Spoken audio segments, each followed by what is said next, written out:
ito, tagap tayo nga report muli sa labas ng pila ko sa Pluman, Mayor Japid de Dios ng Anawa Tarlac. Binati po ng Mayor's for Good Governance sa pagkakapasan nito ng Seal of Child Friendly Local Governance Audit 2025. Narito ang balita ni Judah Briones.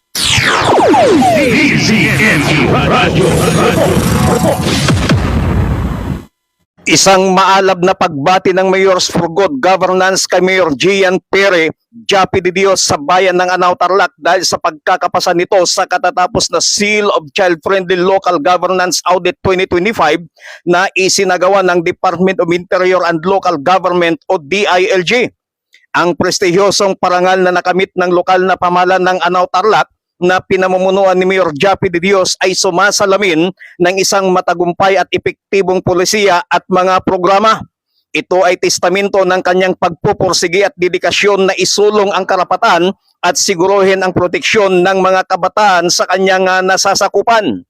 Ang Child Friendly Local Governance Audit ay isang taunang audit o pagsusuri sa mga lokal na pamahalaan para tingnan kung gaano kahusay nilang naipapatupad ang mga programa at serbisyo para sa kapakanan ng mga bata at kabataan. Layunin nito na maging child-friendly ang pamahalang lokal, ibig sabihin pinapahalagan at sinisiguro ang karapatan, kaligtasan, kalusugan, edukasyon, partisipasyon at proteksyon ng mga bata. Kapag pumasa ang isang local government unit sa audit, ibig sabihin nito nakamit ang required na passing rate, makakatanggap ito ng Seal of Child-Friendly Local Governance bilang pagkilala na ang LGU ay tunay na nag-prioritize sa welfare ng mga bata. Ito ring seal ng child-friendly ang isa sa mga basihan para sa Seal of Good Local Governance, ibig sabihin makakatulong sa reputasyon at kredibilidad ng LGU. Ayon sa Mayors for Good Governance ay kaisa ang mga ito sa pagsusulong at pagprotekta sa mga karapatan ng mga kabataan.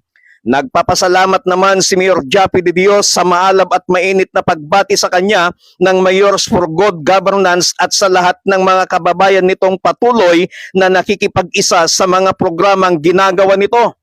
Ayon pa kay Mayor Japid de Dios, ang parangal na kanilang natanggap na child-friendly local governance audit ay bunga ng pagkakaisa, pagtutulungan ng bawat ahensya ng pamahalaan sa naturang bayan at ito ay inialay niya sa kanyang mga kababayan.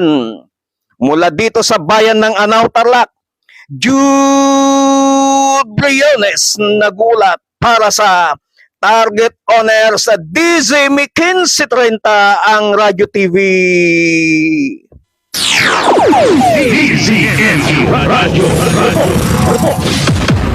Maraming salamat kay Judah Briones and congratulations po